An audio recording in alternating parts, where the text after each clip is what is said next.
It's one of the darkest arts of electoral politics, and it's perfectly legal. This is like original sin. Both sides are infected with it. Gerrymandering. It has a surprising history and a contentious future as Republicans and Democrats battle over data from the 2020 census to redraw political maps to their candidates' advantage. The census data is the beginning of redistricting, which is the beginning of the gerrymandering season. What it has become to mean is districts that I don't like because somebody else drew them. The former steel town of Tarentum in western Pennsylvania is a mix of working-class Republicans and Democrats. Former Congressman Jason Altmaier says that gave him a close-up view of how gerrymandering works. When I was in office, if you lived in this house, you were my constituent. But if you lived on this side, your congressman was 60 miles away in Johnstown, Pennsylvania. It's a small town. They're in the same school district. They're one community, except for the fact they were represented by two different members of Congress. In the decade after each new census, states redraw their congressional and legislative districts. The party in power, whether Republican or Democrat, typically draws maps to protect its own members. Well, if you're right there on that line and that border, and if it's a crazy district, it can become very confusing. But gerrymandering isn't a partisan problem. We see this in other states like Maryland, where it's been the Democrats in power and the Democrats drawing the map to essentially marginalize Republican power. Gerrymandering doesn't just determine how many Democrats and Republicans will serve. It determines what kind of Democrats and Republicans. It contributes to polarization. It makes the more liberal Democrats more likely to win. It makes the more conservative Republicans more likely to win, and they are less likely to cooperate with each other, and that gets us to the politics we have now. If you're a member of Congress representing that type of district, you don't hear different points of view. You hold a town hall meeting and all you ever hear is right on, keep doing what you're doing, and don't you dare compromise.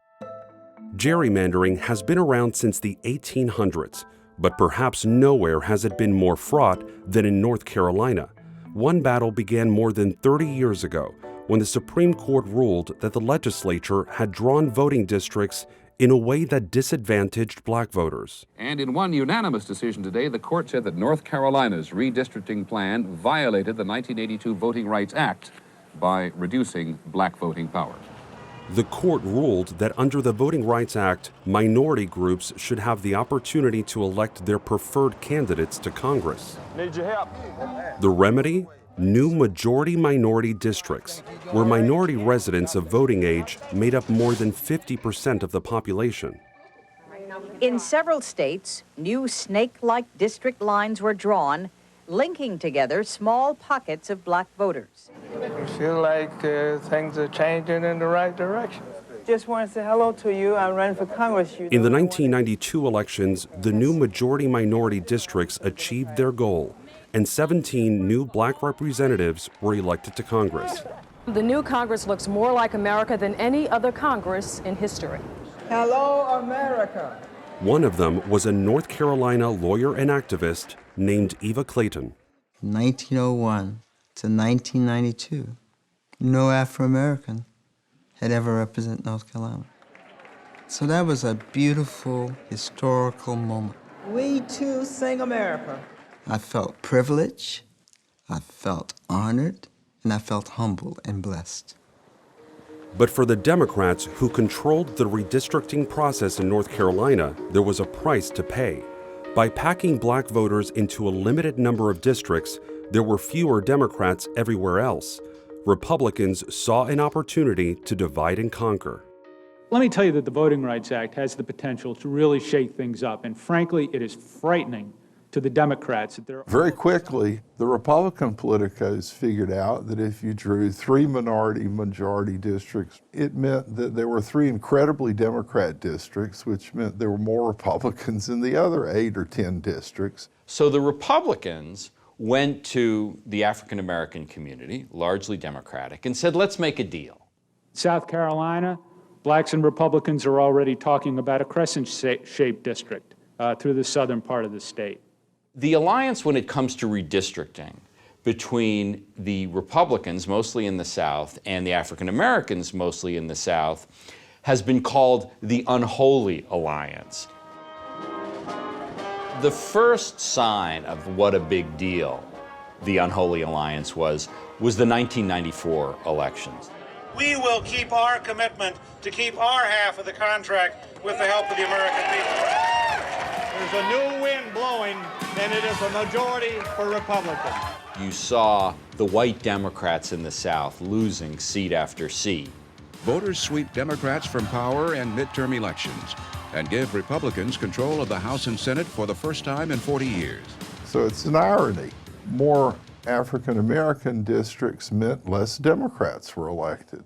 So it's sort of like taking our fight against racism and the advancements we've made and the laws we've used and literally turning them around on their head and saying, these are the laws you want and you fought for, fine. We're going to implement them 150% and see if you like that. This is not the right one. Let me hold the map.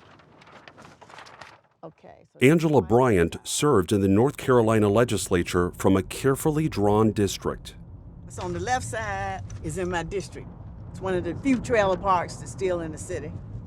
After the Supreme Court ruled in Shaw versus Reno in 1993 that race couldn't be the predominant factor determining district lines, drawing districts that would allow a majority of minority voters became even more complicated. It always bothered me in terms of gerrymandering that there was what I call a finger that scooped down into what was otherwise my district, that interrupted the compactness and scooped out the wealthier households, which are more white and Republican. In a micro sense, both me and my community benefited from the racial gerrymander in that I got to represent them. However, in the big sense, it rendered us powerless in that the surrounding white communities and representatives didn't need us, and they could label our party as the Black Party. In 2017, the courts ruled that Republicans in North Carolina had packed too many African American voters into too few districts, forcing them to redraw their maps again. North Carolina is really ground zero for gerrymandering. It was a victory for Democrats, but Angela Bryant decided not to run for re-election. People say, oh, they pushed her out. They didn't push me out. It's a shift we helped design and we pushed for. The Republicans, they said, you realize if you fight this, you lose your district. You know, and I'm saying somehow you're missing the point. It's not my district that's important to me. I'm against racism. We're insulted to have a district based on racial discriminatory practices.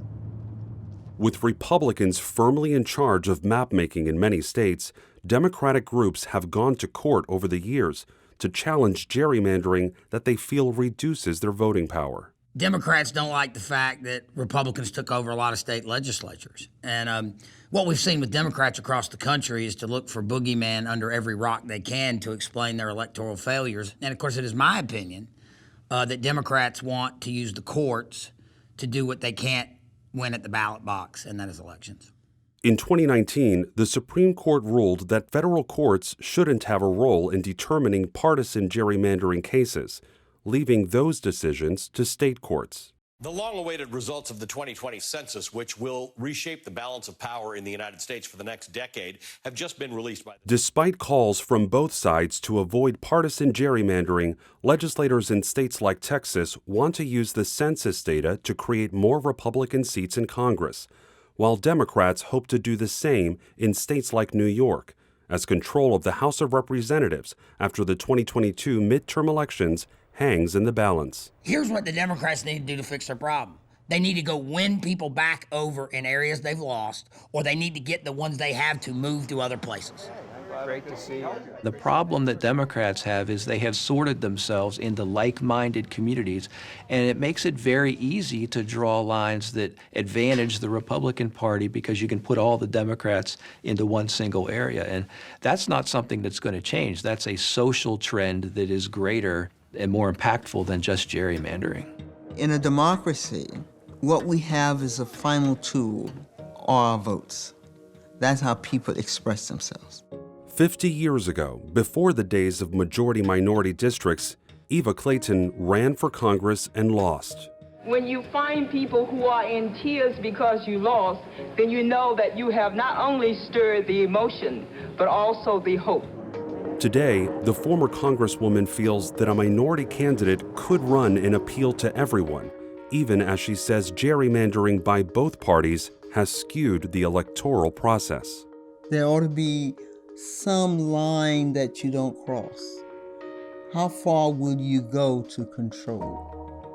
Taking the advantage of the election is expected, but the prize of winning also has within it called responsibility, fairness, and respect for the rule of law.